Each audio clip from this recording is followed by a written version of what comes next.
Hello everybody, it's time for another All-CAW Wrestling podcast type thing, and today we're going to do the Royal Rumble report.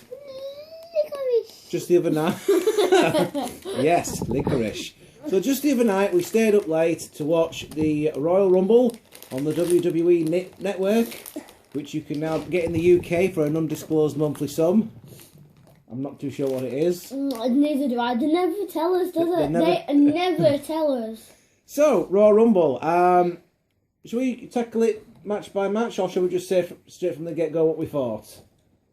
What the heck? Okay, well, Lesnar retains. Roman Reigns won the Rumble, so it's going to be Lesnar versus Reigns at WrestleMania. Which, to be honest, I'm not too excited at the prospect of, if I'm being perfectly honest. And as you can probably tell from the boos in the background, neither are we here at All-CAW Wrestling. In fact, when Daniel Bryan was eliminated from the Royal Rumble, that's all you could hear, because basically the Philadelphia crowd, who are notorious vocal wrestling fans anyway, they took a big shit all over the match, and pretty much everyone else that came out after that was booed, with the exception of guys like Dolph Ziggler. And then when Dolph Ziggler got chucked out, there were loud chants of bullshit, bullshit, bullshit.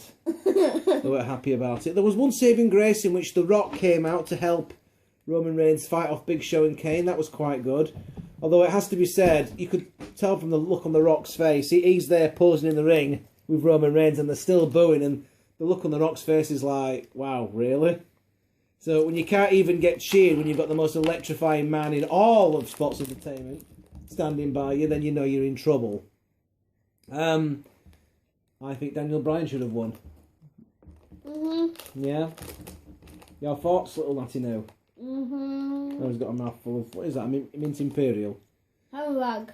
As I predicted, I said that if Roman Reigns wins this Royal Rumble, he's in very real danger of being in the same situation that Batista found himself in last year's Royal Rumble, in which case he gets booed simply because he is not Daniel Bryan. And WWE have not learnt their lesson from last year. Listen to your audience. They want to see Daniel Bryan. The guy's been off for about 8 months to this injury that could have threatened to end his career. He's come back. The storyline is right there. You know, he's come back from this injury that threatened to end his career. And he's coming to get the belt that he never technically lost to begin with. Why didn't they go with that? Anyway, that then brings us on to what happened with Cena versus Rollins versus Lesnar. Fantastic match, absolutely brilliant. It told a story, you know, where you got Cena and Rollins actually teaming up to have to sort of try and keep the big beast incarnate down. At one point, he's getting 3 attitude adjustments in a row. He's getting speared through the barricade, and he keeps getting up. Brock Lesnar just came across like the absolute beast that he is. Your thoughts on that, little Natty, now? He got put through a table, got straight back up. Well, not straight. Well, no. We'll come on to the table spot in a moment, but yeah, go on. He got back up and F5 says Rollins and won the match. Well, I think you're getting ahead of yourselves here, because I'm of bull. I'm sort of getting onto the fact that Rollins and Cena were having to join forces in order to put Brock Lesnar down. I mean, with a table spot, Rollins did a huge diving elbow onto Brock Lesnar through the announcer's table, and then Brock just stayed there for the rest of the match. So we heard Lesnar shouting for the doctor. We saw him coming down, stretchered, and I generally thought it looks like he's been legitimately injured. And from the sounds of it, he had actually broken a rib. So Brock Lesnar's like laid out, basically taking a nap for about 10 minutes, but it felt like 10 minutes. And then all of a sudden he pops back up again like an erection and dives back in the ring to stop Rollins from pinning Cena. It's like, well, if you're injured, at least sell the injury, for crying out loud. So anyway, Rollins was there to be the sacrificial lamb for Lesnar to F5 and pin, so Lesnar retains. Fantastic match. I just didn't like what I consider to be a bullshit finish at the end. As I mentioned in one of the previous podcast videos, this match had so much potential for finishes. You could have had Cena winning the belt to tie it with Flair, only for Rollins to then cash in. You could have had Heyman turning on Lesnar and going with Rollins. You could have had Ziggler jumping in as a member of the Authority. You could have had all different kinds of ways to finish this, but they went with the finish that they did, and I can't say I overall agree with it. As for the rest of the card, it was nothing special, really. The Ascension versus the New Age Outlaws. I can't believe those guys are still going. I think the best part of that match was the Outlaws' entrance. Yeah. Natalya and Paige versus the Bella Twins turned out to be better than what I thought. It's a shame that the Bella Twins... I mean, they actually wrestled at the Bella Twins. It's a shame they weren't like this when they were having the feud. Which, by the way, we've seemed to have completely forgotten about. It's like, yeah, you know that Bella Twins feud we were having? Forget that. That didn't actually happen. So it turned out to be better than what I thought, but I do feel that match would have been better if it had been on NXT and Paige and Natalya were fighting two women who could actually, wrestle, like Sasha Banks and Becky Lynch, for example. What else did they have? Oh, it was the Usos versus Miz and Mizdow.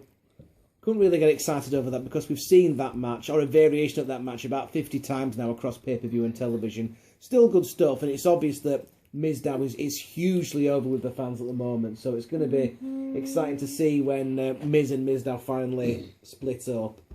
What else was there? Oh, there was the kickoff match. Now I thought it was a 6-man tag.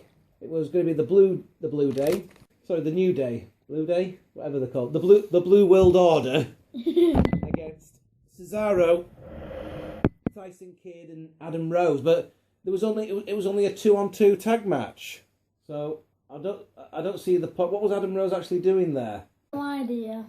So that seemed to be a bit of a loss. The New Day really aren't going anywhere at all, and I think that's it. Is that it for matches?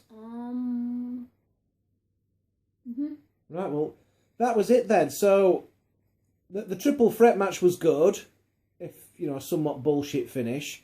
The Royal Rumble. Obviously, WWE haven't learnt the lesson from last year, so everyone pretty much took a shit all over it. Oh, I was happy to see appearances from guys like DDP. Zack Ryder came back from his injury, and Bubba Ray Dudley. Yeah. Bubba Ray Dudley turned up and, showing up in his full sort of Dudley Boys attire. No sign of Devon. You could hear people chanting, "We want Devon, we want Devon," and I thought Devon was going to come out as well, but no. R-Truth had to be the pseudo Devon for the night. But yeah, great to see Bubba Ray Dudley back in WWE, and he said in an interview afterwards, which was on the Fallout show and on the sort of YouTube channel. It's great to be back home, and somewhere in Philadelphia, somewhere in Florida, Dixie Carter is sobbing quietly to herself. Don't forget the Boogeyman. He came out here just to out-freak Bray Wyatt. I love my children. But yeah, overall, the Royal Rumble, they hadn't really learnt the lesson from last year, and it really wasn't worth staying up for, to be honest. So, not really one to recommend watching, I'm afraid. Apart from that triple threat match, which was brilliant, apart from the bullshit finish. But you can watch it on the network for only $9.99. But only oh, is that how much it is? I'm glad you told me that, because I could never remember, because I never tell you. So yeah, that's so that was the Royal Rumble. Yeah. Any final thoughts on the Royal Rumble there, little Natty? No. It was a bit. It was a bit disappointing. I would ask Little Daddy E's opinions, but he actually fell asleep during the triple threat match. Funny that he should fall asleep during the most exciting match on the card, but there you go. You over there, Little Daddy E? Hi. Hi, he's just over there. Right, so all in all, a rather disappointing show. They're really going to have to pull out all the stops if they want to make WrestleMania a decent show. I personally can't get excited over the prospect of Brock Lesnar versus Roman Reigns. But we'll have to see what happens in the weeks to come. But until next time, this is the Big Daddy D. This is the Little Night New. And we're signing out for our Royal Rumble report here on the All-CAW Wrestling podcast type thing. Bye.